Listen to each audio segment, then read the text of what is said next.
Ms. Graham. Thank you. I was about to move on to the events at Victoria Hospital. Yes. And I was going to ask you about your strategy in relation to the recovery of the body.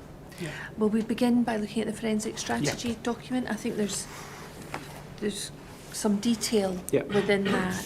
So it's page 6, I think, of 7.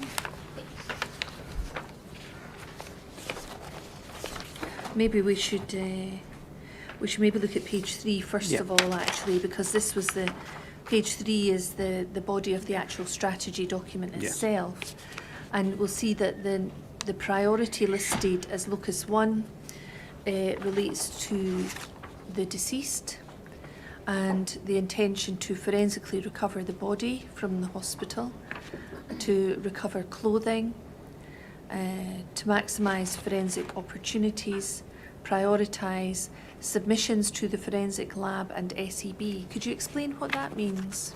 Scene examination branch. Right.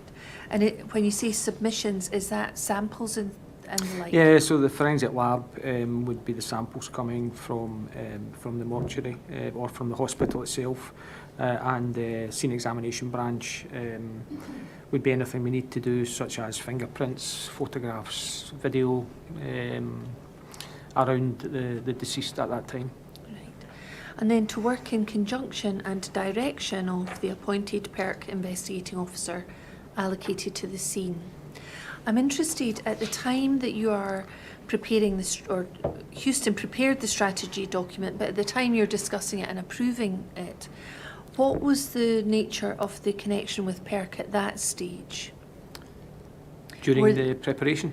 Yeah, when you were discussing by the time you've discussed the forensic strategy document with Houston and you've approved it, it says here you're working in conjunction and direction of PERC. Yeah. And I'm just interested in how things were evolving between you and PERC at that time. Yeah, and probably what's not documented is there was after the 1440 Gold Group, there was a scene prioritisation meeting between ourselves and PERC, which was it's quite an informal meeting, but it was just round about, as we moved towards the forensic strategy meeting, we were looking at the priorities, and we all basically were on the same page round about the priority scenes and where they sat. So I had a meeting with Keith and some of his team prior to getting into the forensic strategy meeting. That group was mainly Stuart Houston led, with a number of reps from Police Scotland as well as the PERC. And what I mean by the members, it was crime scene managers from both agencies as well as production officers and as well as scene examination branch. And it was a prep meeting prior to getting into the main forensic strategy meeting, so we could basically identify where the priorities were very quickly at the strategy group meeting. And so at this stage, you mentioned Keith, is that Keith Harrower from PERC? You'd be working in conjunction with each other in relation to the body of Mr. Bio? Yeah, in relation to all the scenes. Right. And then if we turn to the actual minutes, page 6 of 7, so this is the minutes from the forensic strategy meeting at 4:45, and do we see beneath the redacted passage, you have there, with agreement of PERC investigation team, the following strategy was established for the recovery of the deceased. And there's a number of bullet points. I don't need to take you through each of those, but those are those matters that you were discussed with PERC at that meeting. Yeah. And it was the final bullet point is body to be removed from locus to Edinburgh City Mortuary. Yeah. And so it would appear that from these bullet points there was some detailed discussion about the deceased and recovery of his body to the mortuary. Correct, yeah. And then it says beneath that, any item that the body is recovered within, any item that the body is recovered within is to be secured and forensically recovered. Could you explain what that sentence means? Yeah, so when the body would be removed to the city mortuary, it's usually placed within some sort of call it a body bag as such, whereby the remains of the individual is placed within it, and it's just to ensure when the remains are placed within this bag or this article that nothing falls from the body that may be of forensic value. So it's just once we arrive at the city mortuary, the body's removed from that and thereafter placed within a freezer. So it's just indicating that to ensure that we do seize the article that the body's been removed and to ensure forensic integrity at all times. So forensic integrity was recognised as an important element of the body being moved to the mortuary. Correct. And that was with agreement of PERC. Yes. And then on the next page you see it was agreed that PERC investigator John Ferguson would be present during the recovery of the deceased at Locus 1. Yes. Right. And then there's a note, an asterisk in the word note, and then an entry there. At 1940 hours, a discussion was held due to blood and discussion about that. Can I ask, when did that note become part of the minutes of the meeting? It's obviously been added after the meeting itself by Stuart. I think he's probably better placed to detail when it was noted, but obviously just with the timing there, it's quite normal for us to seize any medical intervention such as intubation tube and anything at all that's medical staff have attempted to intervene prior to death. So anything at all attached to the remains of the deceased at that time would normally be seized or left in situ on the remains and removed at the PM by the pathologist. So again, it's pretty normal procedure.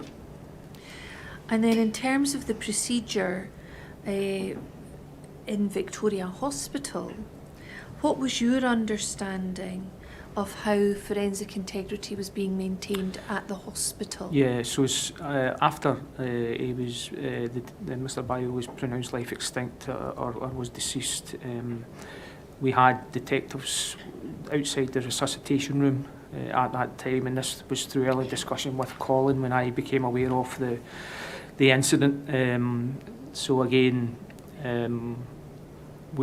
I was aware that detectives had been within the ambulance with him as well en route to the hospital. We've heard evidence that PC Alan Smith drove the ambulance. That's correct. And that DC Connell was in the ambulance Yes. with Mr. Bio. Yeah, and again, that's probably normal practice around that. So, can I stop you there for a moment? We heard evidence from D.I. Robson about DC Connell recovering a knife from the scene. I think you're aware of that. You may have mentioned that earlier. And I asked him about whether he had concerns that DC Connell was then asked to go in the ambulance with Mr. Bio, having recovered that. And do you have any concerns about the forensic integrity there? No, I mean the knife was recovered with gloves.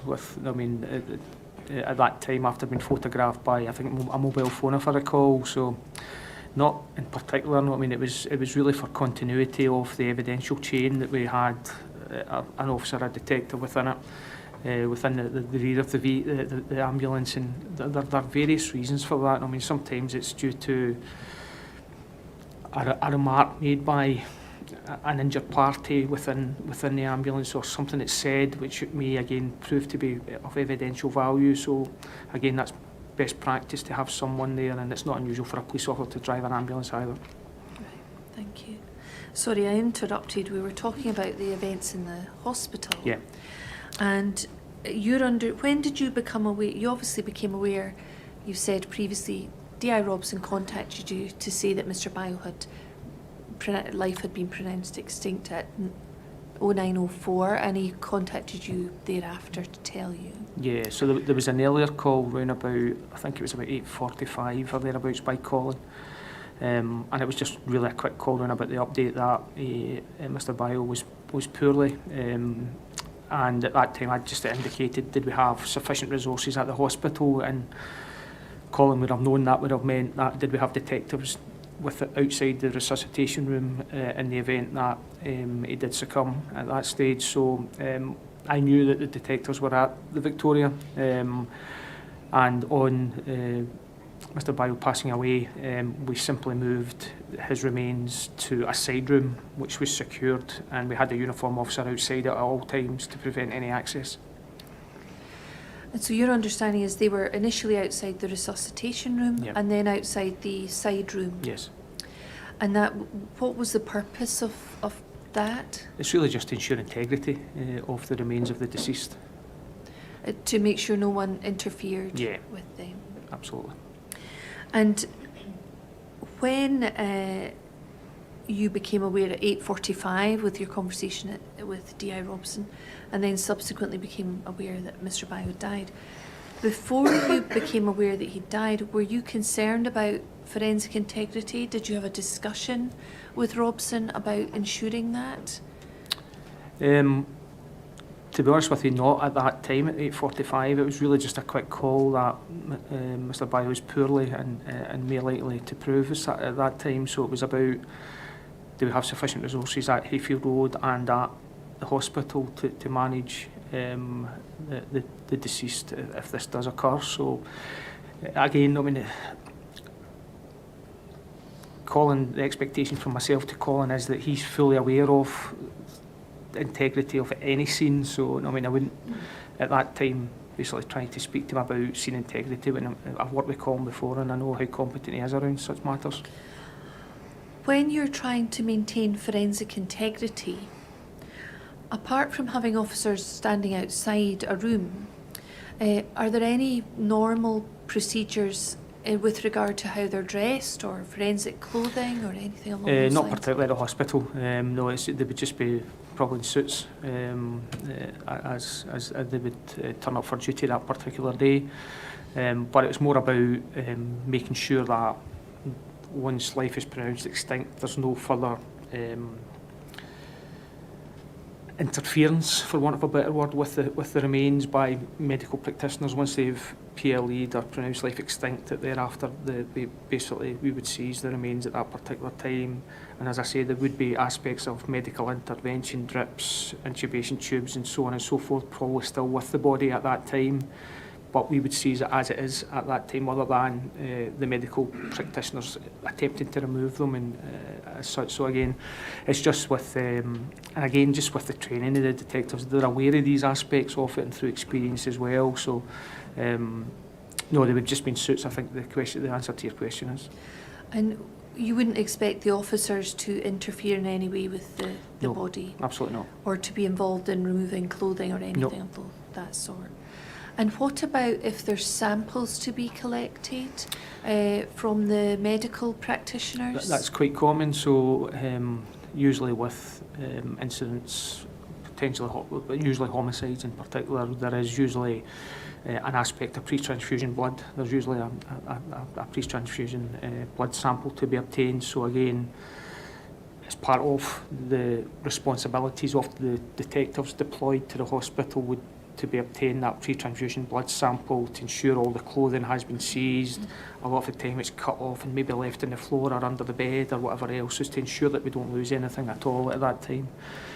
But again, the samples, the main sample is usually a pre-transfusion blood sample. And is the recovery of, say, clothing that's been cut off, would that be the responsibility of the officers? Yeah. Who were there? Would they be expected to wear gloves while they did that? Yeah, so what usually happens is the clothing which is removed is usually placed within a bag by the medical staff or whoever is assisting with the work within the resuscitation room. So it's usually within a bag as such, and it's usually we would seize the bag and thereafter take it to a police office as such and bag it appropriately through gloves, masks on, and put it in production bags as such. That's the way it normally does happen. It's not a case we would get in there and the trousers would be lying on the floor or the shirt would be lying there. No, I mean, it would normally all be bagged within one hospital type polythene bag, and we would thereafter take that and thereafter with the relevant precautions in place round about integrity, ensure that all the clothing was thereafter put into the relevant bags. And the person putting items of clothing or such like into the bags, would that be The officers or the medical staff? No, that would be the normally? officers, yeah. Be the officers. Yeah. So they would be within the room at some point to maybe collect items of clothing? Yeah, so as I say, a lot of the time the bag is usually handed to the detectives by the medical staff. The body is thereafter removed onto a bed or trolley and removed into a side room. We would secure the side room. Usually a uniform officer stands outside that. The detectives would thereafter deal with the pre-transfusion blood sample, noting very brief statements from medical practitioners at that time. Who are they? I mean, when's the next best time to come and get a full statement from me? And there would be a bag usually of clothing that's been either taken from the deceased or cut from the deceased, and that would be thereafter usually within one single bag. And we would just seize that, but that would not be interfered with at the hospital. We'd take that to a kind of more sterile location to basically divide and bag up as such. Right. There's some evidence available to the chair that a DC Brown and Balsillie attended at Victoria Hospital prior to the death of Mr. Bio, and they essentially relieved DC Connell from his attendance at the hospital. Have you heard of them? Vaguely, I've not met. I don't think I've met them, but I recognise the names. Could you explain what the sort of thinking behind the attendance of Balsillie and Brown was at the hospital? This is before Mr. Bio passed away. I genuinely don't know, but I can only imagine that there was a further actions for DC Connell to take on at that time and to put two detectives for that corroboration of the seizure of the document of any clothing and noting of statements would, again, that's probably we would need obviously the corroboration aspect of it. So having just DC Connell there himself, the two officers were obviously going up there to take that role from him, to enable him to come back for further actions, I would imagine, but I wasn't involved in that aspect of the decision making, but I can just imagine why it was done. And we have an inquiry statement from DC Balsillie indicating that when he attended the hospital, he was there hopefully to ultimately speak with Mr. Bio. Mm-hmm. It was before he was pronounced life extinct. And he considered that his role changed after life was pronounced extinct, and he was there then to protect the deceased's body. When Balsillie and Brown were sent to the hospital, clearly DC Balsillie was under the impression they were to go and talk to Mr. Bio. Was there any view taken by you at that stage about maintaining forensic integrity? If Mr. Bio had survived, were you still going to try and maintain forensic integrity at that time? Yeah, I mean, you do your best at all occasions to ensure that integrity. No, the timing and the sequence of that is that I'm obviously notified at around about 7:45 by Colin about the deterioration. 8:15, I'm informed by Leslie Ball about further updates that this incident is ongoing, which obviously I said I'm aware of, and I phoned Colin back about 8:30 saying I'm heading through. So, yeah, no, I mean, it would be quite normal to deploy two officers either to deal with Mr. Bio at the hospital, to obviously, if he did survive, and if not, to deal with the remains of the body at that particular time. So I wasn't aware this was obviously all going under the direction of Colin at that time. Colin Robson, although obviously I had spoke to Colin around about 7:45 just about ensuring we had sufficient resources to ensure the integrity remained there with it. But as I say, I don't think, I think the DC Connell aspect, I think Colin's obviously, I don't know if he did say in his evidence around about why he removed DC Connell, but I would imagine there would be some justification around that. So at that time in the morning, when Balsillie and Brown are sent to the hospital, it was essentially Robson who was dealing with that matter. Yeah. The evidence you've just given, was that the extent of your involvement in relation to the attendance of officers at Victoria Hospital? And at that time, had you had any contact with PERC by then? No, the first contact with PERC was through Craig Blackhall at 9:35, phones Dave Green, who contacts PERC DSI Keith Harwood thereafter contacts me at 10:22, and that's the first contact I have with PIRC. And that was something we looked at yesterday in your day book. It was, yeah. That you had a call with Keith Harwood. Yeah. So in terms of maintaining forensic integrity, at least up till that first call with Keith Harrower, PIRC had no involvement whatsoever. Absolutely no involvement. And it wasn't until we see the strategy document and the subsequent minutes that we see that you were conjoining with PIRC. Yes. In relation to the arrangements for Mr. Bio. Yeah, and to be honest, it was a lot earlier than that. They came to the location at 1:30, came to the office at 1:30. So it was really fast moving after that, because there was a number of meetings, either as well as the gold meetings. There were a number of meetings in the side channels with myself and Keith and some of the teams, just around about some of the priority actions we've done, which are not detailed in minutes as such, but there was that continuing engagement all the way through from the arrival of PIRC between myself and Keith in particular. So from around 1:30, PIRC arrive at Kirkcaldy Police Office, and from that moment in time there's a lot more liaison and communication between you and PIRC in relation to the body of Mr. Bio. Yeah. So obviously I'd made Keith aware that he was deceased. Obviously at 10:22 the first call, and I gave him the circumstances of the background to that. So and Keith obviously highlighted and indicated, was the body secure, was it remain secure, and everything as naturally he would do, and I just obviously reassured him that that was all in hand around that. So, and as I say, once they arrived at 1:30, we began to really drill down into some of the actions around Mr. Bayou, and about how we would thereafter remove the remains to Edinburgh City Mortuary for the pending post-mortem. Right. I understand your evidence today is it was your understanding the officers were standing outside the door to protect the body. We have other information available, again, I think from DC Balsillie, that the officers were actually remaining within the side room with the body, and they remained with the body until they were relieved by PIRC investigators Ferguson and Taylor. Okay. And that was not done until 19:30 hours. Mm-hmm. So on my calculations, I think they were within the room with the body for around 10 hours from relieving DC Connell. Does that give you any cause for concern? No, I mean, I wasn't at the hospital and I don't know the size of the side room, but trained detectives, I'm sure that they would have maintained integrity. There wouldn't be any interference at all with the remains.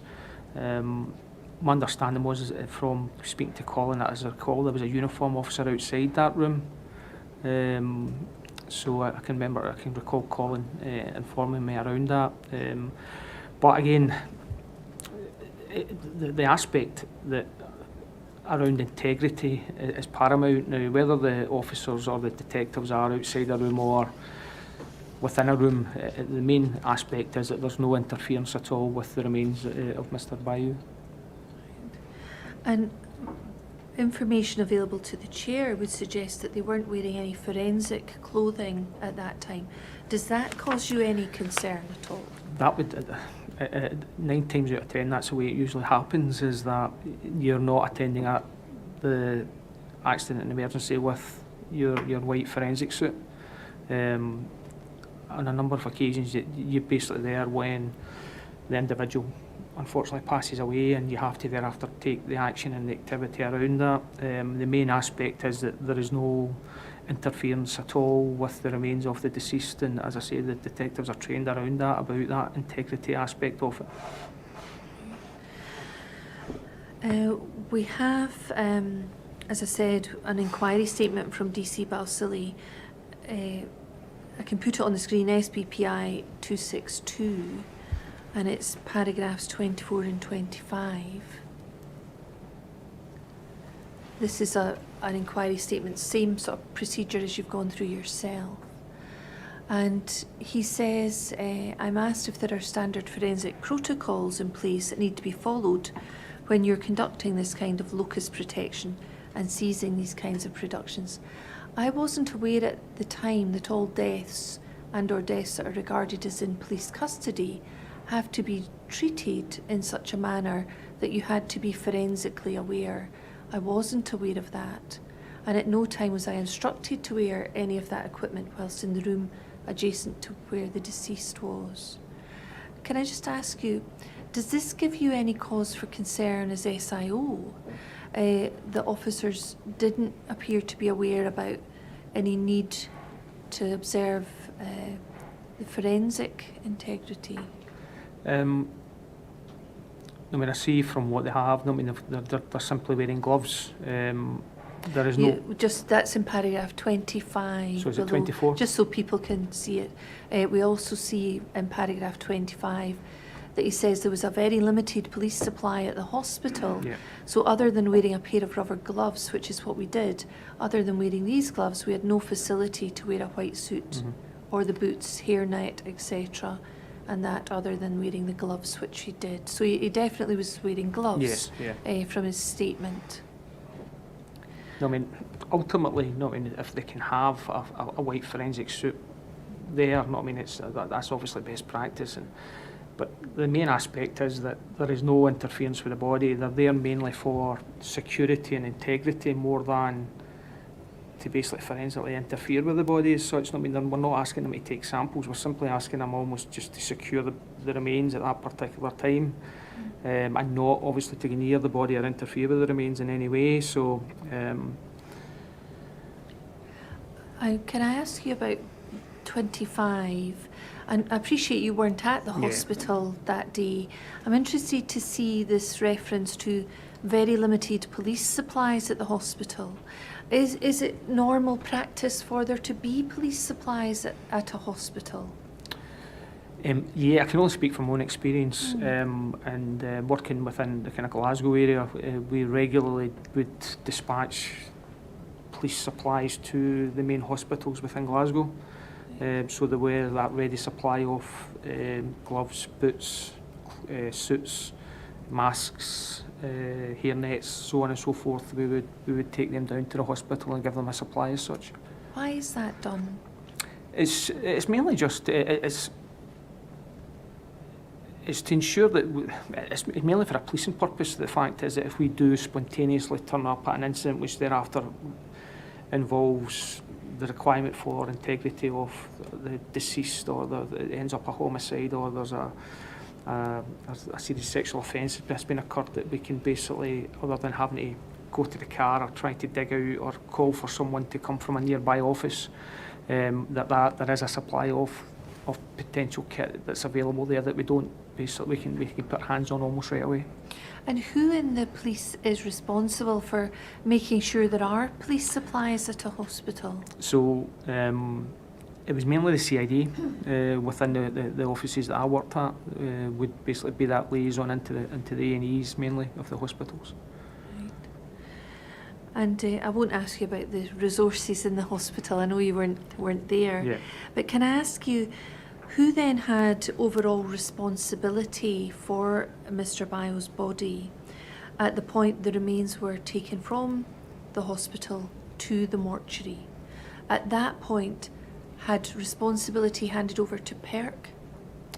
Yeah, well, yes, it did, because it was at 10:22 that 9:35 hours that PERC basically get directed by Crown as they are the lead agency for it. So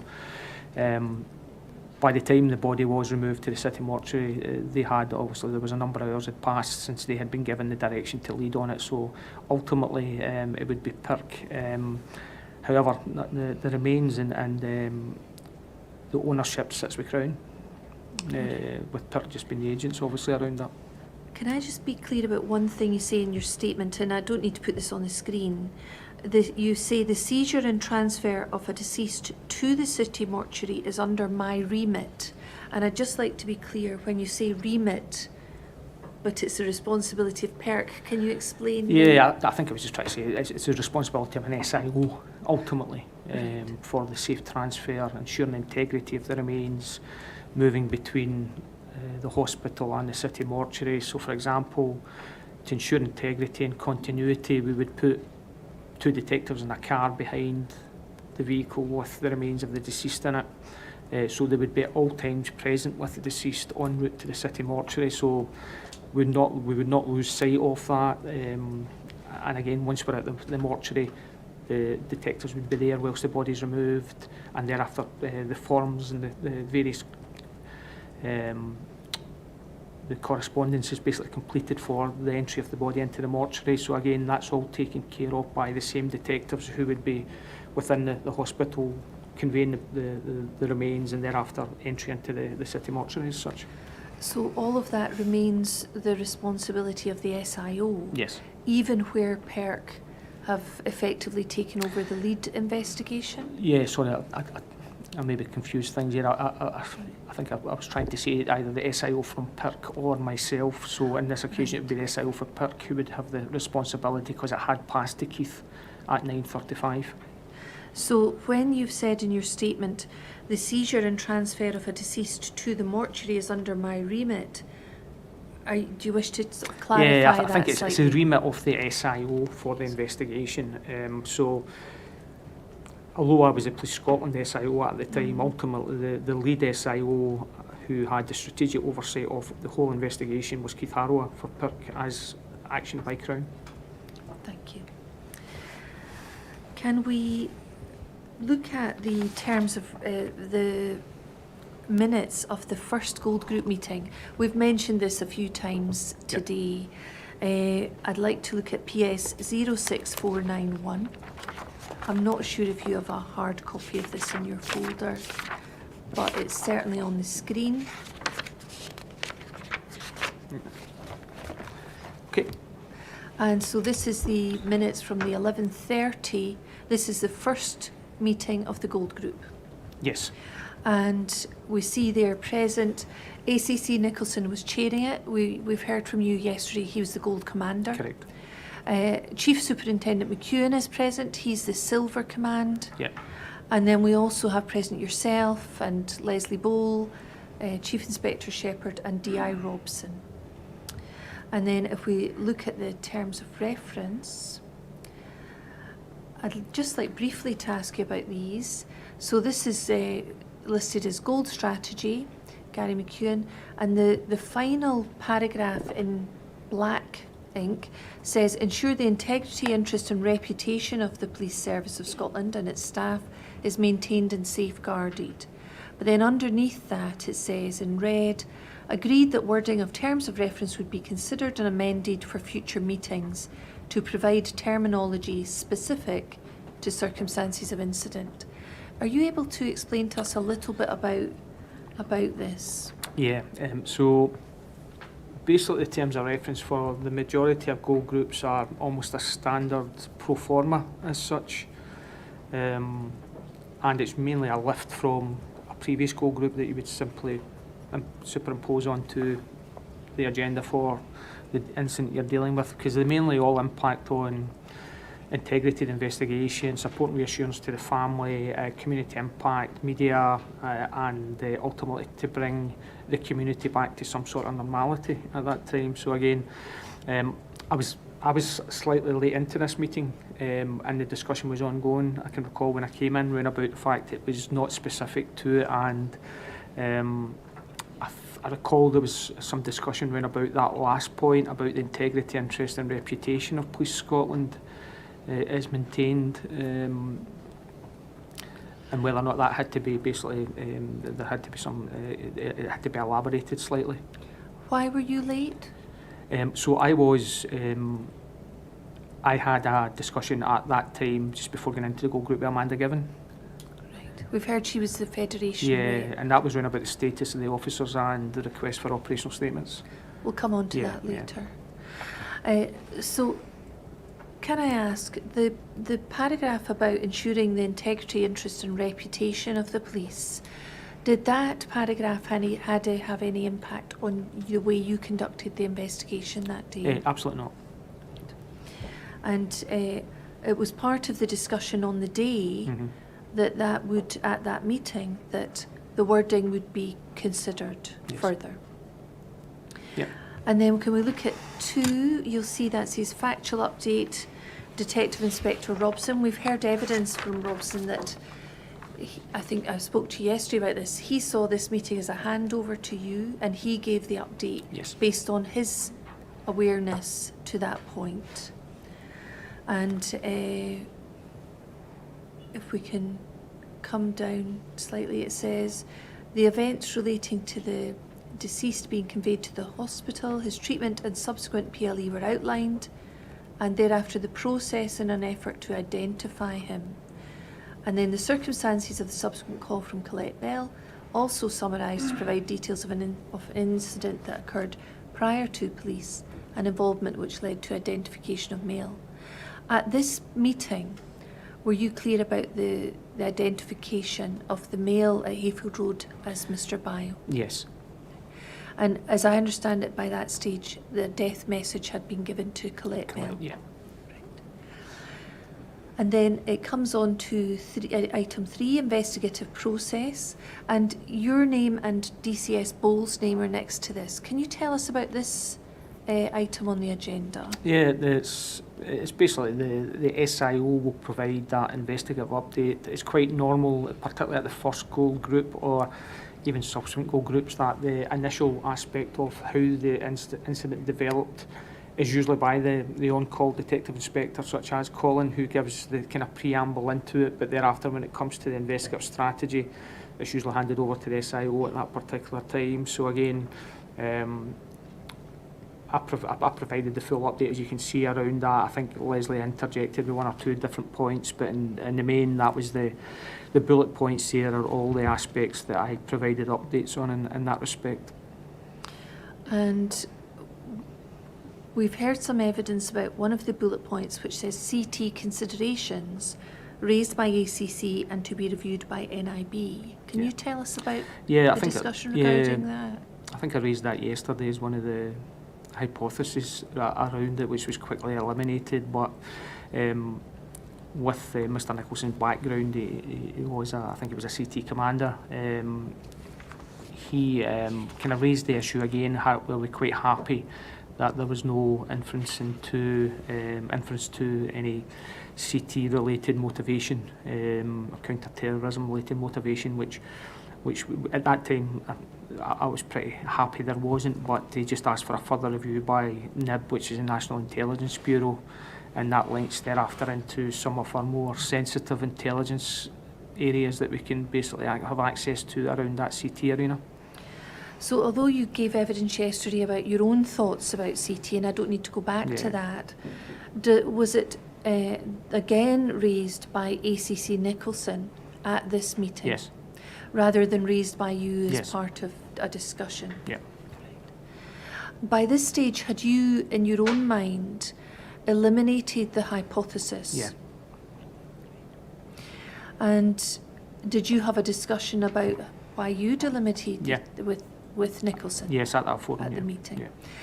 And then I would like to ask you about, first of all, FLO, establish a working strategy. Yes. What was the discussion about in connection with that? So again, it was just such a high priority for the investigation, and obviously just the issues we discovered yesterday around that, but it was just about how we were going to take that on with liaison with PIRC, and about some sort of kind of deployment model and the timescales for that. So it was about taking it off table and looking at the development of that working strategy for the deployment into the family. And by this time, the death message has been delivered to Colette Bell, and she had advised you about the next of kin as Caddy Johnson. And we discussed this yesterday, but since we're talking about it now, can I ask you to look at a PS 10991, which is a family liaison SOP. And just Do you see that on the screen? I do, It's yeah. the family liaison, and it's just to avoid any confusion arising about the evidence yesterday Okay. about this. Could we look at section 6.2, please? And this relates to delivery of death messages. So this is an SOP. I appreciate you said yesterday you're not a trained Yeah. FLO. But do we see here 6.2.1? Families of bereaved persons should be informed of the fact of death as soon as is practical by an appropriately briefed police officer. Yeah. And then 6.2.2, as a general rule, an FLO should not be deployed to deliver a death message, as this may delay the process of informing the family.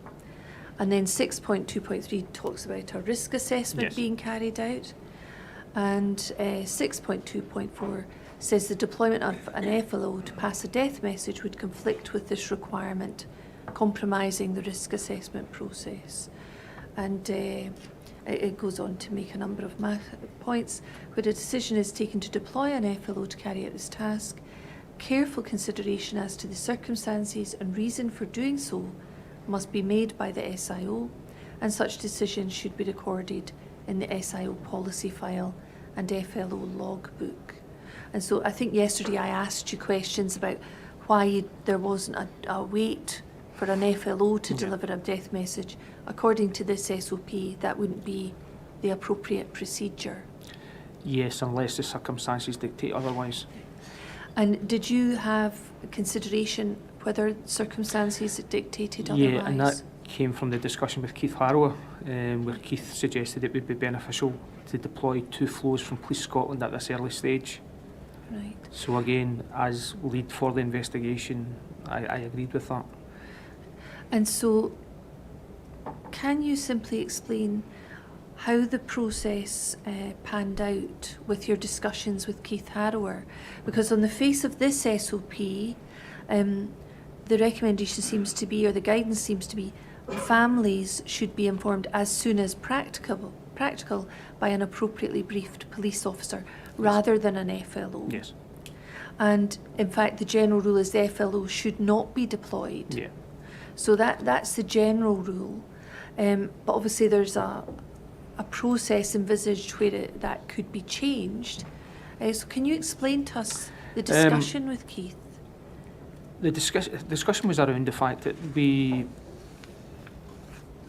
I think it was because of the circumstances of the incident and the fact that Police Scotland officers were involved in it,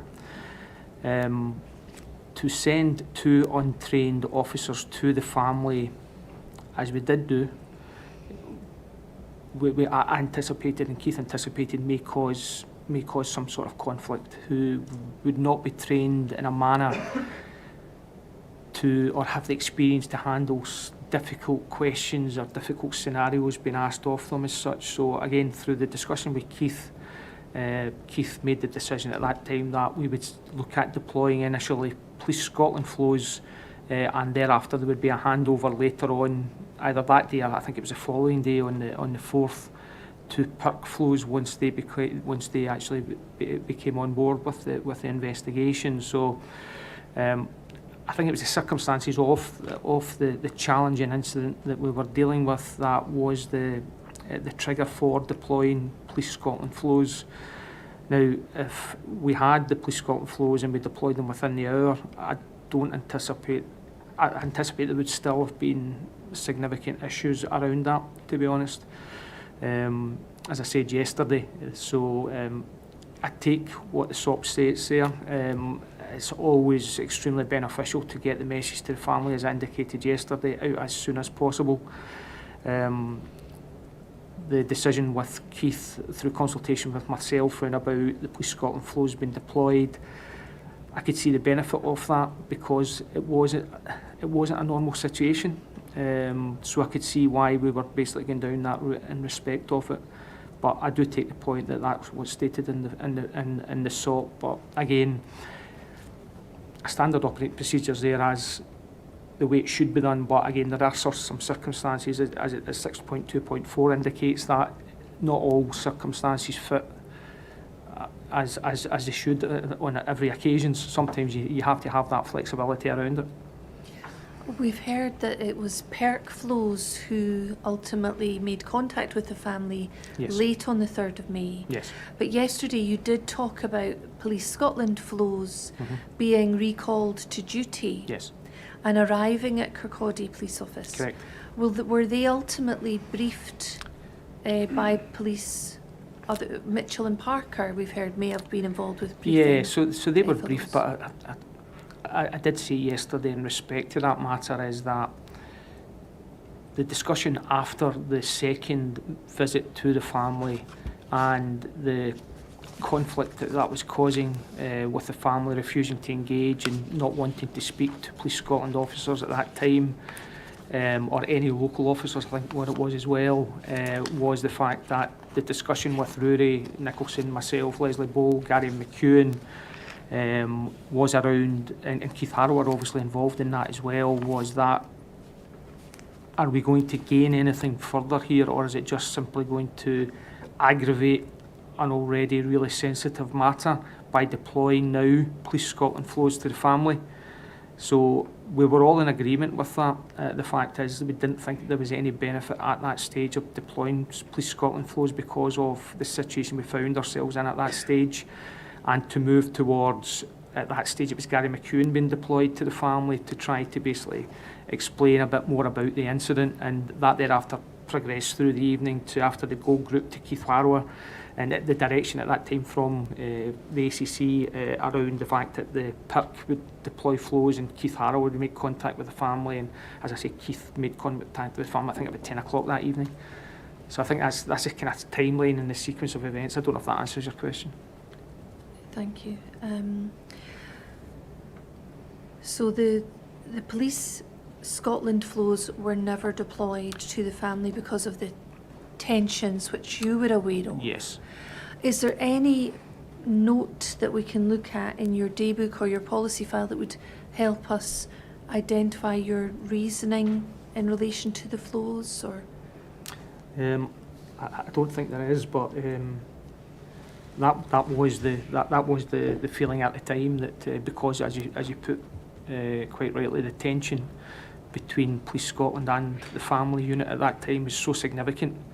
The decision was made not to deploy the Police Scotland Flows, although they were present at that time and they were deployable, they had been briefed. However, that was not going to basically enhance the relationship with the family, and at that time it was obviously the decision for Gary McEwen at that time to deploy due to his relationship with a member of the family. And the decision not to deploy the Police Scotland FLOs, was that done in liaison with PERC? Yes. And then we were going through the minutes of the 11:30 Yeah. Gold Group meeting. If we could maybe return to those briefly. PS 06491. And we were looking at item 3, and it says there, I've lost it. Police officer statements. Federation reps providing advice to officers concerned regarding this matter. So clearly this was part of item 3, and I'd be really interested in your recollection of that discussion at this meeting. Yeah. So prior to coming to this meeting, and as I said, I was slightly late into it, I had a discussion with Amanda Given and Conrad Trickett was there as well at the time. My intention was to address the officers within the canteen area, and I explained to them. You were aware in the morning the officers had returned to the canteen. Yeah, that had been they were there allocated the PIM suite. Yeah, they were there when I had arrived. They were already present when I arrived. Mm-hmm. So, because of the nature of the incident, as SIO, and I know it's not detailed in any strategy, I wanted to inform them regarding the investigation and where we were. The information that came to me at that time was they weren't even aware that Mr. Bale had actually passed away and as was deceased at around about 11:25. So I thought it would be beneficial for myself to brief them in respect of a number of areas, but the main one, obviously, the fact that Mr. Bale was now deceased and that the PIRC were now leading the investigation as such. That was the main areas. So I spoke to Amanda Given and said to her, look, this is where we are with the inquiry just now. PIRC are coming on board, they're en route to the office just now. They will lead on the investigation, and that from speaking to Keith Harrower, the status of the witnesses, or status of the individual officers just now is that of witnesses, and that I will be requesting operational statements from them in that respect.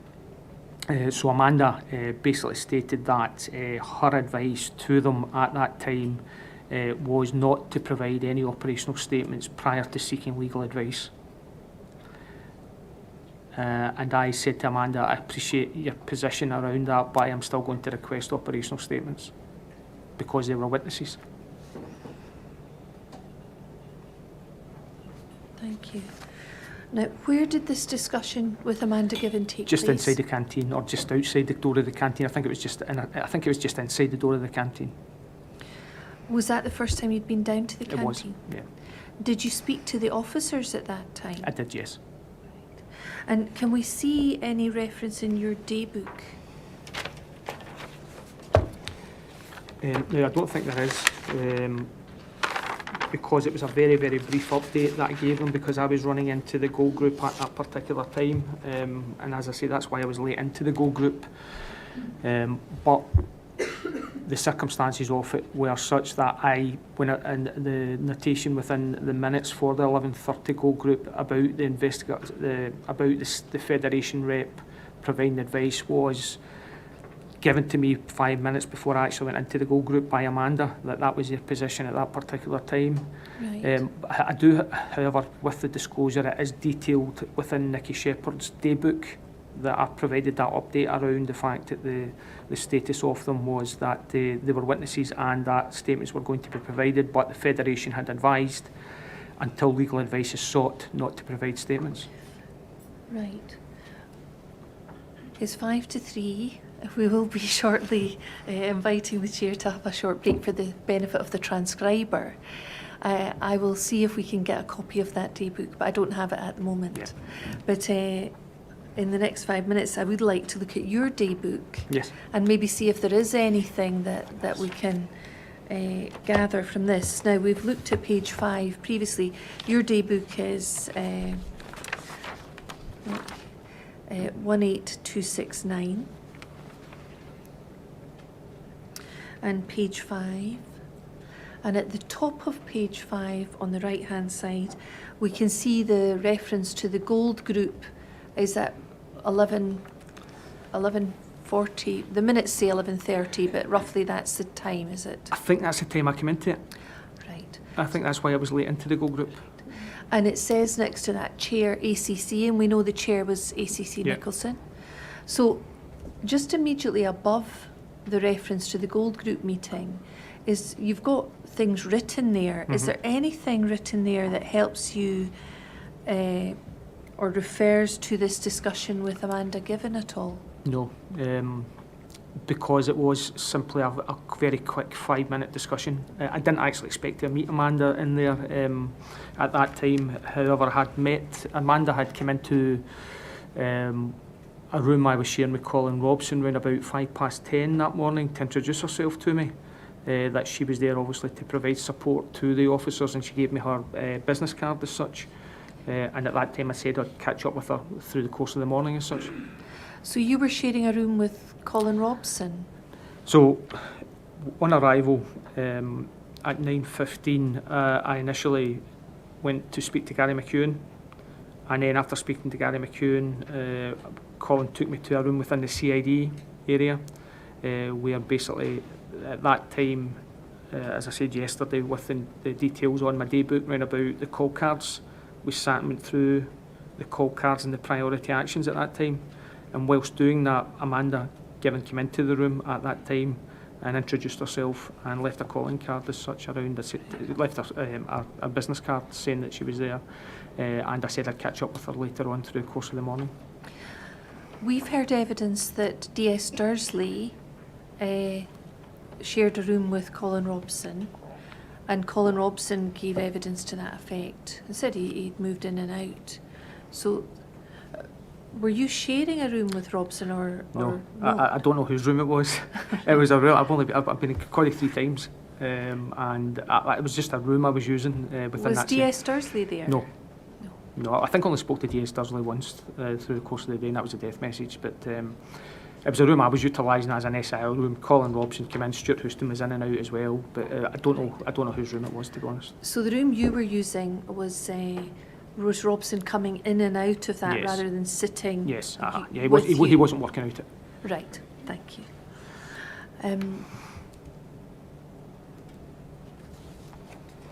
Just going back briefly to the, well, actually it's 2:52. Stop there then, 15 minutes.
That's great. Thank you very much. So just prior to the break, we were talking about this meeting with Amanda Given just prior to the first Gold Group meeting, Yes. which caused you to be slightly late and arrive at 11:30. And how long did that discussion with Amanda Given occur? Minutes. Minutes. And you said that Conrad Trickett was present, Yes. and it was, you said inside and outside the canteen. It was somewhere near the canteen. I'm sure it was, I think it was just inside or just outside. I'm not unsure, but I know I spoke to both of them. The both of them were present when I was speaking. Anyone else present? No. And you also mentioned before the break that you had at some point talked to the police officers. Was that during that Yeah. short period, or was that later? No, that was directly after speaking to Amanda Given. And how long did you spend with the police officers? No more than 5 minutes. Could you be mistaken about the time that this took place? I have thought about this continually for a number of years now, and I genuinely am pretty confident that it was in the morning. There's a couple of reasons behind that. Is that on taking the investigation on as SIO, I would not have waited 4 or 5 hours before I spoke to the officers concerned around this. And also, I wanted to be in a position at the Gold Group to provide an update around status of officers, or if there was any issues that had been identified at that particular stage. And there was an issue that had been identified, the fact that the guidance or the direction from the Federation rep Amanda Given was that officers should not submit operational statements until they have legal advice. So my recollection of events, Conrad was there at that time as well. And Conrad introduced me to the officers, and I gave a very, very quick briefing to them around the fact that Mr. Bayou had sadly passed away, and it was now on the instruction of Crown Office. It was a PIRC-led investigation supported by Police Scotland, and thereafter very, very brief points round about their welfare, round about the fact they shouldn't discuss the incident together, and the fact that we would be requesting operational statements prior to the conclusion of their duty, and it was as simple as that. There was no questions from any of the officers involved in it. Amanda was present, Conrad was present, and I thereafter left at that stage and went to the Gold Group and updated the Gold Group round about the fact that there was likely to be an issue round about the submission of statements from the officers involved in the incident. We'll come on to this in a moment, but you'll be aware that Conrad Trickett does talk about having a discussion with you and you speaking to the officers, but he doesn't say that was at 11:30, but at a later time at 13:40, 13:41.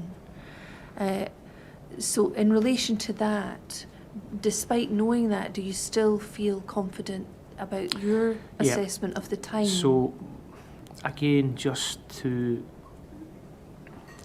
provide my position on that, is that at 13:35 we have the PIRC arriving at Kirkcaldy office. The priority for me at that time was to brief Keith Harrower and the team immediately on their arrival. I met Keith round about that time and we went into a discussion in the conference room upstairs, and at that time we were waiting the arrival of various other PIRC resources as well as some of my team to attend within the conference room. Now this was between 13:45 hours and 1400 hours whilst we were waiting the arrival of the other members of both Police Scotland and the PIRC, and the intention was to provide an overview to PIRC prior to the second Gold Group. Now I think that when I've looked at some of the inquiry statements, Colin Robson details this as 14:05 hours. He thinks it's a Gold Group, but it's not a Gold Group. It's an investigative briefing to PIRC on their arrival at that particular time. And as I say, that is my recollection of it. The fact is that it actually runs into the Gold Group because Rory Nicholson, the ACC, actually comes in whilst we're actually speaking, because of the room that we were utilising was the room that the goal group was actually held in. So the ACC came into the briefing with Perk and sat down, and we began just explaining one or two things to him at that time prior to the goal group, which I believe is minuted as starting at 14:40 hours. Yes, we've heard evidence that the second gold group meeting started at 14:40. Yeah, so my understanding at 13:35 hours and the arrival of Perk, my priority at that time wasn't speaking to Conrad Trickett and wasn't speaking to the officers. It was about speaking to Keith Harrower as the lead for the investigation and doing a more thorough investigative briefing to him round about where we were, where the priorities were before we went into the goal group. And the only other thing, I think when you look at Amanda Given's evidence as well, she believes that the briefing to the officers was in the morning as well. And even I've thought about this continually around the fact is that even for an introduction to the PIM, for an SIO or an IIO to basically wait the best part of 5 hours before there's any introduction just doesn't seem to be. And again, I've looked at am I getting my timings wrong, and I appreciate Conrad's policy log and his PIM log details it as 13:40 and 13:41, but I don't think it was at that particular stage, because I was with the Perk at that particular time because of their arrival, which we were waiting on for a considerable period of time. There was an urgency around their arrival there and basically briefing them as soon as possible round about the joint deployment of some of the locations we'd identified, which we spoke about. So again, that was my priority at that particular time. Right. Well, I think before the break I asked you if there was anything in your daybook saying you'd had that discussion with Amanda Given or the post-incident manager, and you couldn't find anything at all. No. You've obviously given this a lot of thought in advance. Is there anything in your policy file that you think would assist us with this? No, I don't think there is. No. So it's not noted in any of your documents we've looked at? Yeah. And before the break you mentioned you thought it was in Nicola Shepherd's daybook, or there was something in her daybook. Yeah, and I think that's in relation to the request for operational statements. Runs from the initial goal group at 11:30 to the one at 19:50, where there is still that significant direction around the status of officers as witnesses and the submission of operational statements. Right, well, we've obtained a copy of Nicola Shepherd's daybook, and we'd like you to look at that and tell us what assistance that the chair may be able to glean from this. So this is PS 09164, and we understand this is Nicola Shepherd's daybook, and I don't know if you've been given a hard copy, but we can certainly, it may be easier for you actually to have a hard copy, because you'll know what you're looking for. Now, on the first page, there is reference at the bottom towards for the 11:40 gold group meeting. So it says 11:40 gold meeting, death of unidentified male. Do you see that? Yeah. And immediately above that, it doesn't appear to have any entries regarding a discussion. No, I think, I don't know if you can maybe direct you, I think what I'm trying to say is that I only had one meeting with Amanda around operational statements, and that came prior to me briefing the officers within the canteen. I thereafter went directly from the briefing of the officers and the engagement with Amanda Given into the first goal group. So the notation on Nicola Shepherd's daybook, whereby it states police officers, coordinator, federation have advised there is no obligation to provide statements. That's the 11:30 goal group. Right, and can you is that on the second page that you're looking at? I think it's the third page actually. Third page. See that just there, police officers. Right. Top of the third page, and it starts, police officers, coordinator, federation have advised them there is no obligation to provide statements.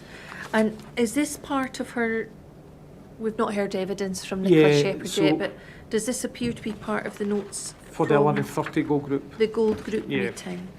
Well, she's put it down as 11:40 goal group on page 1. Sorry, could you repeat? She's put it down as 1140 Gold Group on page Yes, 1. on page 1. Yeah. Yes, we've said. So I think, sorry, I think what I'm trying to say is that the choreography and the sequence of events leads me to the Gold Group to explain only due to the fact that Amanda Given has given me that advice and that direction. And I was only in the canteen on one occasion, and that was when I spoke to Amanda Given and also the officers at that time in the morning. So you talked before the break about having did you have a meeting with Amanda Given, or was No. that the only meeting with Amanda I Given? think I met her in the corridor later in the afternoon or something like that, but certainly that was the only time that was the first time she explained to me that basically the advice that she was giving officers was that there was no that she advised them to obtain legal advice prior to providing statements. Right. So you met her once and had this discussion. Yes. It was in the morning. And it must, as I understand your evidence, it must have been before the 1140 Gold Group meeting, Yes. or the entry on page 3 of Nicola Shepherd's day book, which notes things that were discussed Yeah. at that first Gold Group meeting, could not have contained the information the Federation have advised them there is no obligation to provide statements. And also in the minutes of the 1140 Gold Group, I provide an update very, very similar to that. Let's just briefly go back to those minutes then, and also see what we have. And I think we were looking at this as one of the bullet points in item 3. Yeah. And so if we could go back to PS 06491.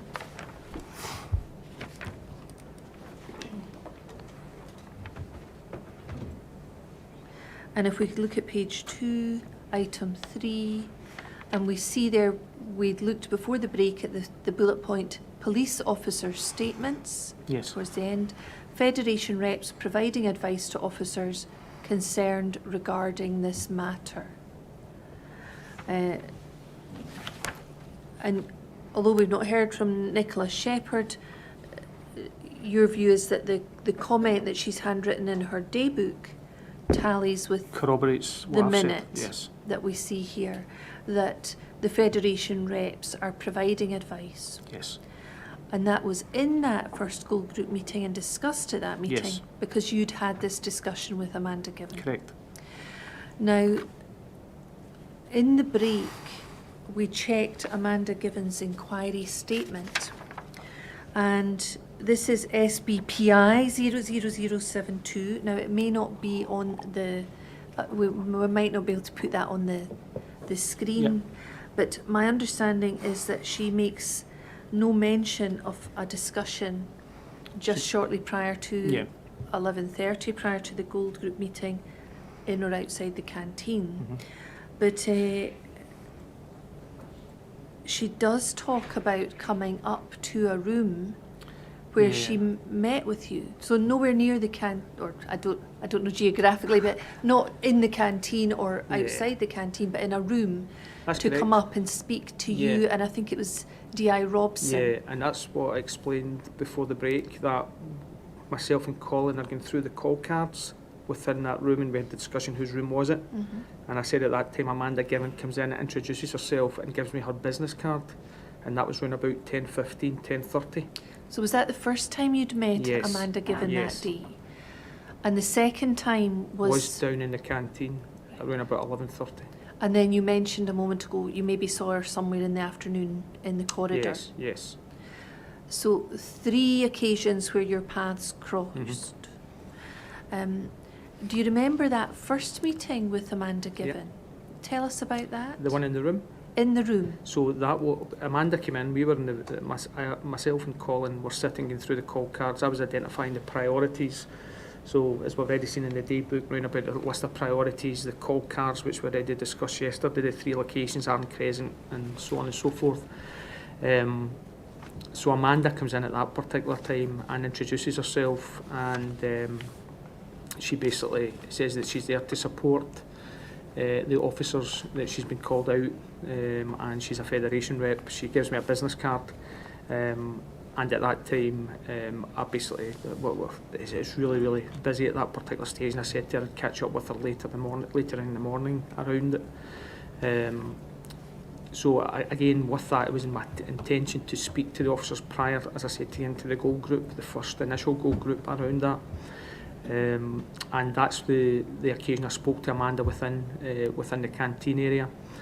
And again, there is, when you look at Conrad's, I think Conrad details also in one of his statements, the fact is that he was there when Amanda had mentioned to me about the operational statements not being, her advice was not to provide, the officers not to provide operational statements at that time, but Conrad indicates about 13:40 that occurs, other than my suggestion it's at 11:35 or thereabouts. But as I say, I wouldn't have had that information prior to going into the first goal group unless I had that engagement with Amanda Given. And you've said that a couple of times that her advice to the officers was not to provide operational statements prior to getting legal advice. Yes. Now, we've heard evidence from Amanda Given, and when we discussed this with her, she indicated that it was the officers should check what their status was, that if they were suspects, they shouldn't be giving statements subject to obtaining legal advice, and that effectively she hadn't got to the stage of if you're only witnesses. But her focus was very much on the situation where they may be suspects, and she talked about being aware of a couple of memos that had been released relatively recently to May 2015, and where officers whose status was suspect shouldn't be asked for statements. So bearing that in mind, I think Amanda Given's position in evidence, as I understand it, was not that she was advising officers not to give statements or operational statements prior to legal advice, but she was actually talking to them about checking their status. Yeah, I mean, so I spoke to them around their status, and I mentioned to Amanda around about their status. It was very clear from what we had at that particular time, they were witnesses. They would not have been involved in the PIP process if they were anything other than witnesses. There was no reasonable cause to suspect that they were involved in anything criminal or anything misconduct at that time. So at that time in the morning when I'm briefing them, their status is very clear, and Conrad's very clear about their status as well, invoking them within the PIP process. And Amanda was aware of that as well, the fact that their status didn't change across the whole period of the 3rd of May. They were always witnesses. There was all documented within the goal group at 11:30, at 14:40, at 19:50, is still that drive and demand round about confirmation of status, operational statements still required. So at 8 o'clock at night, and again it's detailed in Nicky Shepherd's daybook, that we're still discussing the fact that we're requiring operational statements. So as I say, that continued through the course of the day. The status was that of witnesses, and I was still looking for operational statements in that respect. Did you have concerns when you spoke to Amanda Given at the canteen about the advice that she said she was giving to the officers? So I don't think Amanda gave legal advice. I think Amanda's advice was simply to seek legal advice before you provide any statements. So I don't think she gave legal advice. I think she gave that direction to the officers concerned.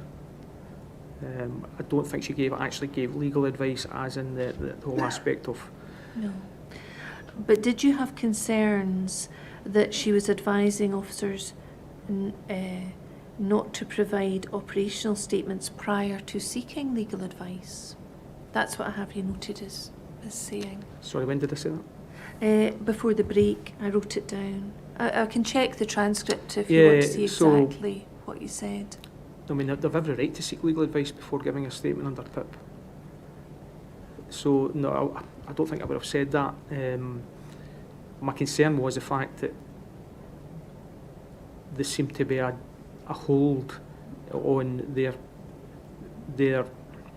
direction the Federation were given at that time was to await legal advice prior to submitting an operational statement. The aspect of status was very clear from myself, from Keith Harrower, the discussions we had through the course of that morning and through the goal groups, from the chair through all membership, that at that stage that there was nothing other than the status was that of witnesses. If we've heard from Amanda, given that there was uncertainty or confusion about status, you would disagree with that then? So I think there was confusion with the officers in general. They were confused. I think, even the discussion I had with them very, very briefly, I don't think very many of them can actually recall it.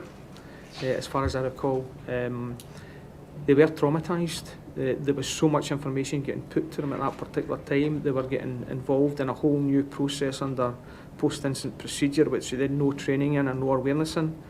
And in the back of their mind, they had just obviously come through such a traumatic incident that resulted in the death of an individual. So again, there was general confusion with the officers concerned, and that was clear when I was speaking to them. There was no acknowledgement, there was no questions. It was just basically, I was just giving them information, and whether or not they were taking that in, again, it's debatable. We've talked about Conrad Trickett. You've clearly listened to his evidence. Yes, I have. But just for completeness, can I ask you to look at the PIM log? Yes. Which is PS 00387.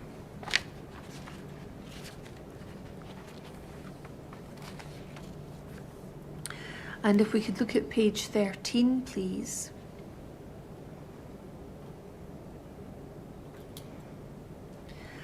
And if we look towards the bottom of that page, there's an entry 1340, and I spoke to Conrad Trickett about this in evidence, and then on the next page, page 14, you'll see an entry 1341. Mm-hmm.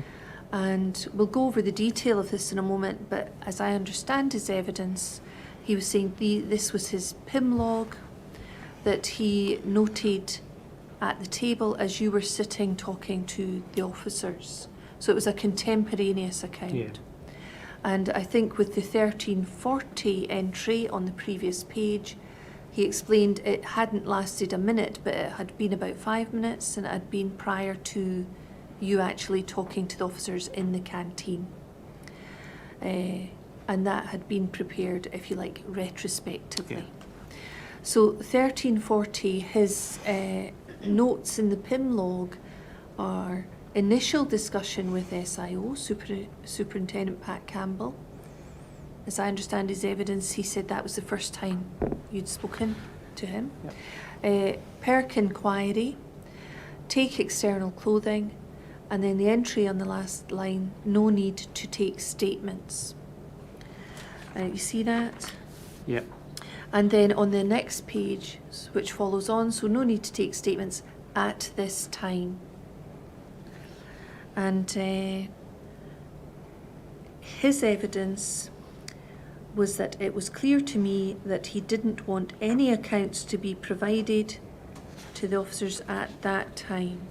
And that is obviously what I've noted within the log. And I asked him about that again, and he reinforced that no operational statements at this time. So we then also heard evidence from him about the post-incident procedure, SOP, and the 4 stages. Yep. That 2 is basic facts. Stage 3 is initial personal accounts. Yep. And stage 4 is more detailed accounts. And he explained that in terms of PIP procedure, that the word statements isn't actually referred to, that it's initial personal accounts. They would be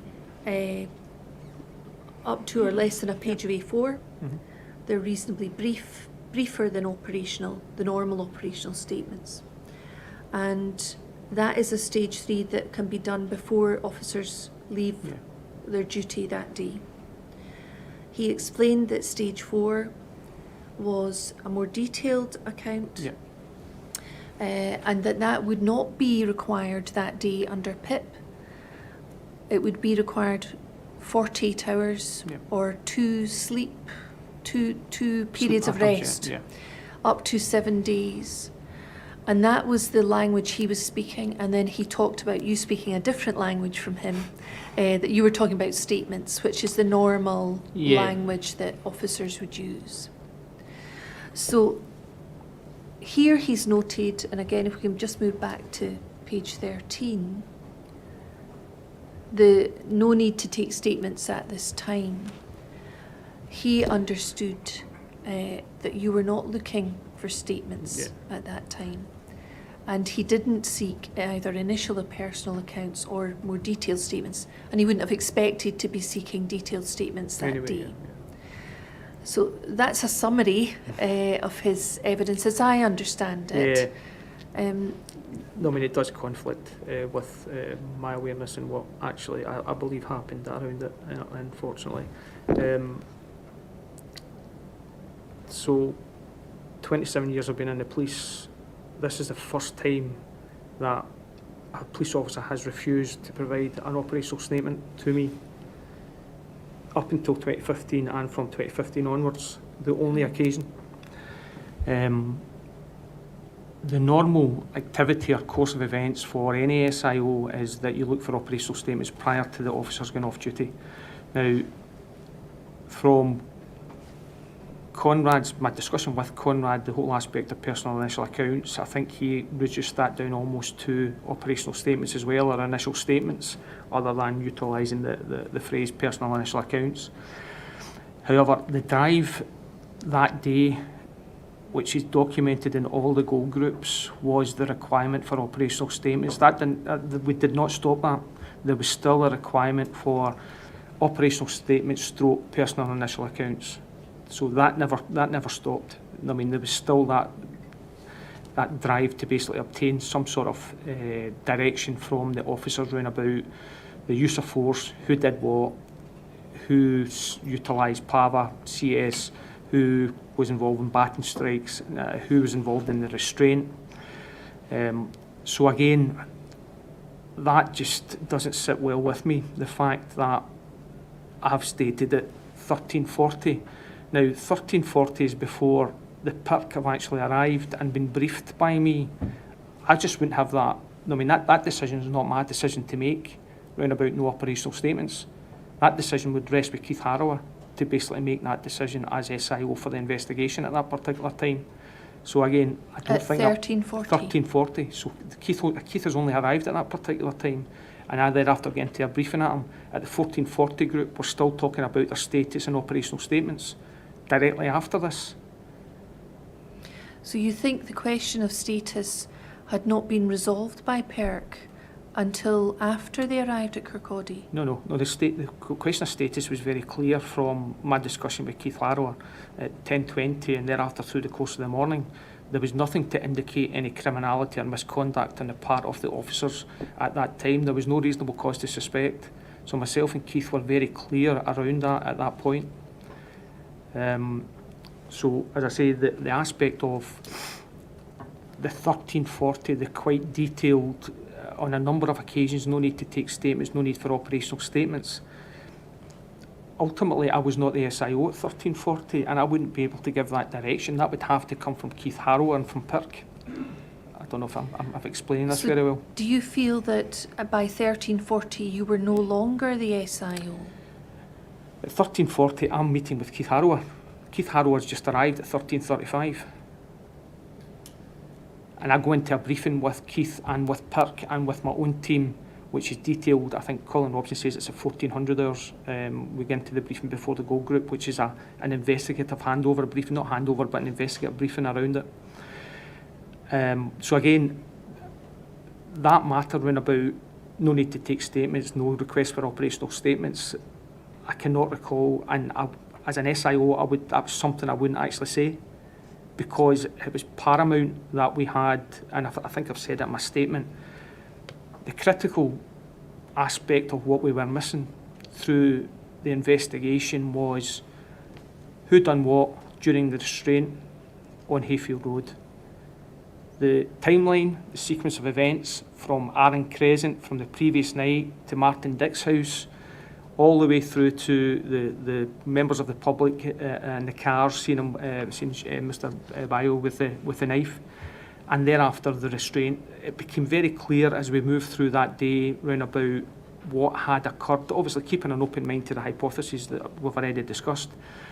But the critical aspect as an SIO, or an IIO, what I was missing was what actually occurred during the restraint, the use of force, and who did what. So to say that there is no need for statements is totally against everything that I'm trying to drive round about. This is a gap, this is an investigative gap that exists as an SIO, which, as I say, this was the first time that I'd ever came across police officers involved in an incident. When you ask them for operational statements, it's refused. I'm going to come on to your own inquiry statement because Yeah. there's a couple of paragraphs that are quite helpful, I think, in exploring this. But before we leave the PIM log, if I may, can I just go through the entries?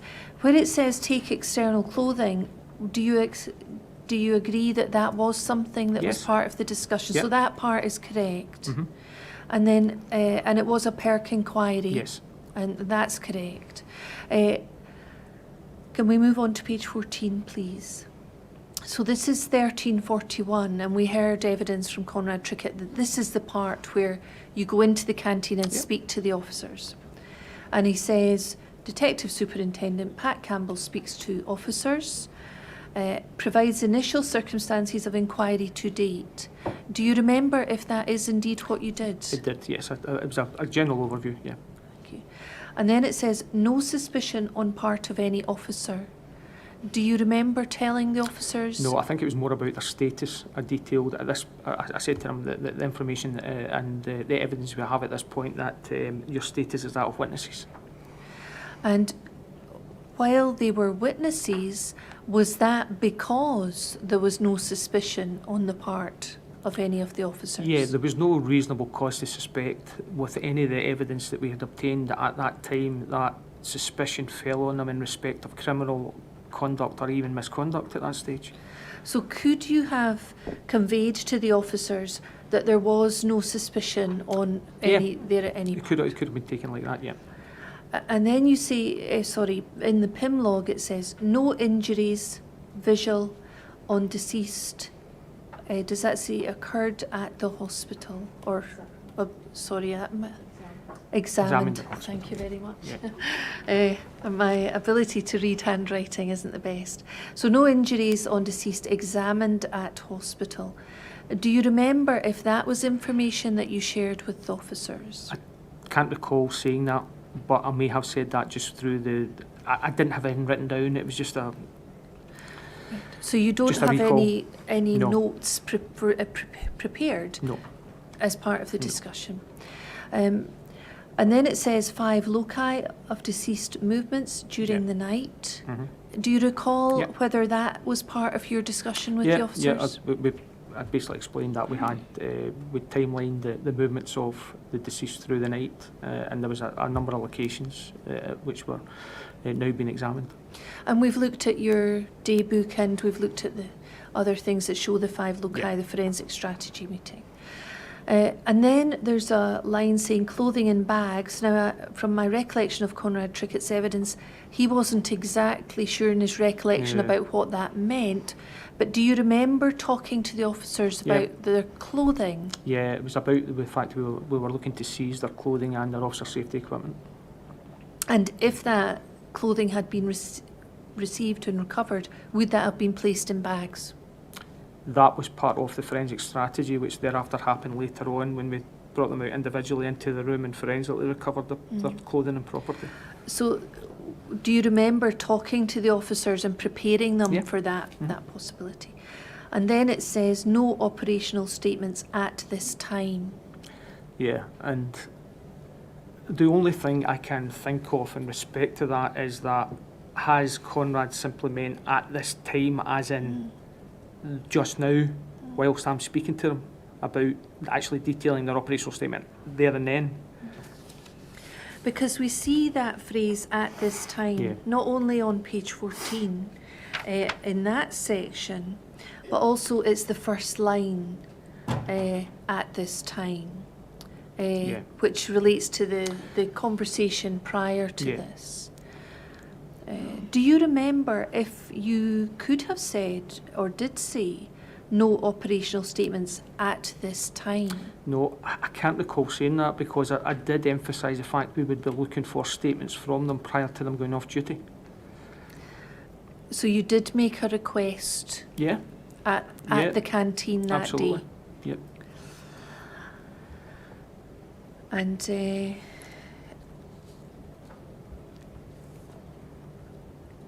after that, then I think there's an entry, DCI Stuart Houston. Do you remember discussing Stuart Houston with the officers in the canteen? No, I don't know if that's maybe Conrad detailing that Stuart Houston would be involved in the forensic recovery of their clothing as crime scene coordinator. Now, we heard evidence from Conrad Trickett, and we've heard evidence from you yesterday that you were on that day extremely busy, and you had a lot of things happening in a short period of time, Yes. if I can summarise it that way. He did in evidence talk about you having other pressures of time, and he thought you were going to meet with Perk, who were due to attend at Kirkcaldy. Is it possible, because you were busy that day, that perhaps you did say no operational statements at this time and you've simply forgotten that you said that, or? It's something I would not say. As an SIO, as identifying the gap in the investigation that I was still overseeing was the fact that we had no indication of what the officers involved in the altercation of Hayfield Road did. So again, that discussion thereafter progresses into the goal groups. It progresses into, I think Keith Harrow indicates, I speak to him about 3:30 about the fact that officers are still not willing to provide operational statements. So it just doesn't sit. It doesn't sit right with me, to be honest with you. It's something I would not, and I have never done through my full service, is we're not looking for statements. I mean, that's your bread and butter. I mean, that's exactly what you're looking for. Just on that point, can I ask you this? You said a little ago that for the first time in 27 years, officers had refused to provide statements. Now, at what point in the day did you understand that the officers were refusing to provide a statement? So I think as the day progressed, sir, that the initial notification, I believe, was from Amanda Given, that the direction that she was given was until legal advice is sought not to provide it. That's not a refusal in itself. No. But through the course of that afternoon, as I say, it became clear that the officer's position was consistent with that advice from Amanda, that they would not be providing operational statements. And how did that become clear? It came clear through discussions at the Goal Group meeting. It came from some of the stuff that Nicky Shepherd spoke to them as well, and also some of the information that I was getting from kind of third parties back, saying that they would not be willing to provide statements at this particular time. I'm sorry, when you say from kind of third parties... Yeah, so basically I was getting information coming from the canteen via Colin Robson and one or two others that their position was that they would not be providing statements at that particular day. Thank you. And just to be clear on that, in terms of providing statements, was it your understanding that what was being discussed was the equivalent of initial personal accounts? Yes. In terms of the PIP procedure, Yes. rather than any other type of Yes. statement, operational or witness Yeah, or otherwise? And was it your understanding that statements of that more detailed nature would not have No. been provided by No. the officers on that day? No. And was it, you weren't expecting those more detailed statements then, were you? No, it was just that initial account or that initial statement round about what occurred in that focused aspect of Hayfield Road, what basically happened there. I think the detail it in the SOP is this honestly held belief around it. But again, it was just about who was there, who done what force was used, and justify exactly what actually happened at that particular time. So when that language is used of statements or operational statements, do you, looking back now, do you feel there was any confusion in your mind between the nature of initial personal accounts and what was described as operational statements or statements? Yeah, I mean, I think that there was a bit of confusion around the whole aspect of that. When I spoke to Conrad round about operational statements, Conrad came back to me with operational statements and not personal initial accounts. So I think both of us knew what we wanted. I mean, what I was saying, I was looking for the information regarding the restraint and the incident at Hayfield Road. And I think from Conrad's evidence, I think he even actually speaks to the officers as being initial statements and not personal initial accounts, because that wasn't actually, I mean, the whole PIP process was so new at that particular stage to Police Scotland. I think this was the first time we'd ever actually utilised it for a non-firearm related discharge as such. So again, there were real challenges around about the understanding and the expectation of what we were looking for, but as I say, it was clear in my mind what the gap in my investigation was around about the initial statements or personal initial accounts was where the gap basically lay. We'll come to that in a moment. Yeah. As I understood your statement, you hadn't actually had training in PIP No. at that stage No. on the 3rd of May. So you weren't trained in post-incident procedures and the stages Yeah. that are set out within that SOP. That's correct. Have you subsequently had that training? I have, yeah. So does that mean that you're now, having had that training, available to be appointed as a post-incident manager? No, so I'm trained due to the fact I'm a trained strategic firearms commander. So as a firearms commander, part of the inputs and the training you get is around the process of PIP and the role of the PIM. So I'm not trained in PIP or as a PIM, but I've got that awareness training because I'm a strategic firearms commander. Right, so you have an awareness now of PIP, Yeah. the post-incident procedure, that maybe wasn't available to you in 2015. Yes. And do you think that lack of training and awareness maybe has caused further confusion in relation to the procedures in your own mind in May 2015? So there was a distinct lack of awareness in 2015 across Police Scotland around what PIP involved and the various stages of it. I was aware of the SOP. I came across it, I think it was about a year before, in respect of, I think I was in a mailing list for one of the agencies down south where the extension had been utilised for non-firearm related discharge, and I was just kind of nosy, and I was looking at the intranet around about what the standard operating procedure up here did say. But again, I looked at the stages, but I did not get into any detail with them. So with limited knowledge I had at that particular stage, and again, the understanding that I had was that there had to be a balance between the investigation and well-being and welfare of the staff around that. But again, I was relying, and I think the majority of the Gold Group were perhaps relying on Conrad as being the trained PIM to come in and provide us with that direction, oversight, governance, staged approach to it, and basically how we could thereafter come through that. We heard that Conrad Trickett wasn't part of the Gold Group meetings and would have had, as I understood his evidence, would have had difficulty in educating everyone in relation to post-incident procedures on the day in a real live situation.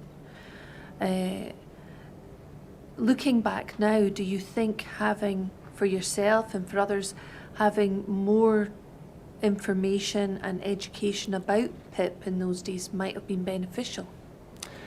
Without a doubt, no. I mean, it's with hindsight. I mean, the Conrad should have been part of that goal group, with the crucial role he was playing on that particular day, to allow him to provide that more kind of thorough overview of what his role involved, as well as enhance his engagement with PIRC, who were leading on the investigation as such. So I think with hindsight it would have been more beneficial at that time for a trained specialist who has went through the PIP process and is experienced to brief less experienced members of the team at that time.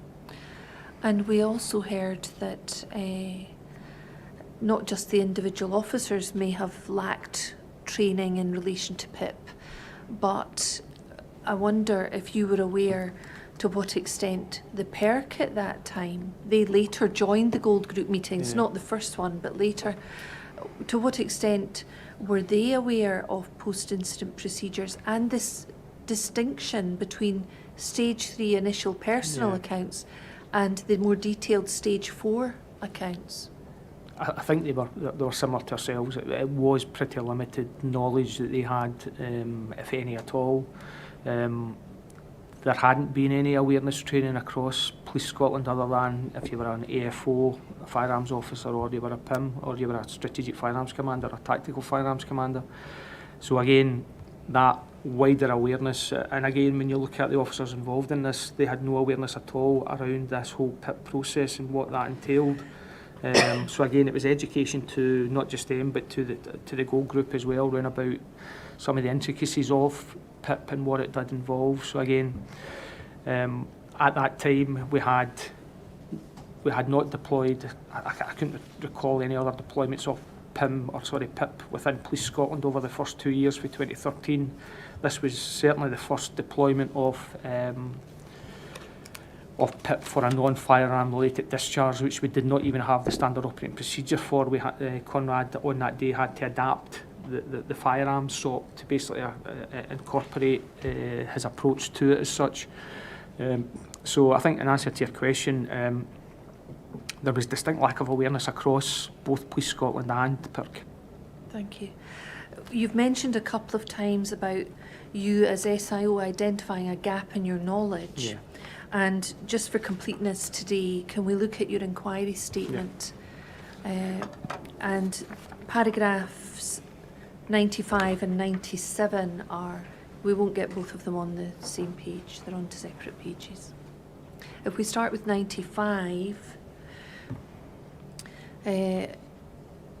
not quite halfway down, but the sentence begins, the gap in my knowledge was that I was not aware of exactly what had occurred with the key police witnesses when they came into contact with Mr. Bio on Hayfield Road.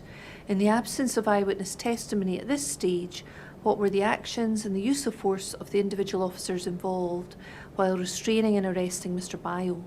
That was the gap that I had identified, and I believe that it was operationally critical to the investigation. This was why I was keen to seek the submission of their personal initial account and/or operational statements. This is the aspect that crosses over with my role and that of the PIM more than any other. And looking at that paragraph, is there anything else you want to add about the process of identifying that gap in your knowledge? No, that was a significant gap in the investigation. And how did you believe at that time as SIO that you would be able to plug that gap? Operational statements or personal initial accounts. Right. And when you say operational statements, we've heard the personal initial accounts were less than an A4 and just the sort of much less detailed than a more Stage 4. Is that the type of thing you were looking for? Yeah, I mean, we didn't have, with hindsight now, the basic facts and, as part of the process, so there was no basic facts. There was no personal initial accounts submitted. So again, we had officers involved in the restraint of Mr. Bio at that time, but the gap was, as I said there, what did they do, what activity did they take, what was the force that was used, and again, other than on that first day, you're talking as you run through an investigation, you'll get CCTV, you'll get eyewitnesses, you'll get stuff from house to house or door to door, you'll get other witnesses coming forward through media appeals, but to get some sort of account of exactly what the officers did at that location, it was going to come from their testimonies at that stage. And how would that have helped you as SIO with the investigation? Because it would have filled that gap round about who did what. What we had was a group of police officers involved in some sort of restraint, but we did not know which either or each of the officers actually did whilst basically involved in the confrontation with Mr. Bio. And then very briefly looking at a short paragraph, paragraph 97, you talk about the PIP process. Sitting with Conrad, I explained in the briefing that there was requirement for operational statements or personal initial accounts, stage 3 of PIP. I told Conrad, Trickett the requirement and the need for them to account for their actions, and in particular their use of force. It sits with Conrad, however, it's important for me in my investigation. With PIP activated, it's the remit of the PIM to obtain this, not the IIO. Yep. And we understand that as SIO, you were also the IIO. Yep. And so was it your understanding that as post-incident manager, Conrad Trickett would facilitate obtaining those personal initial accounts? Yes. And if that was your expectation, when would you have expected that to be made available to you? So before the close of play, before they went off duty that day. Now I'm conscious of the time. Yes, could we adjourn there then until Tuesday at 10 o'clock?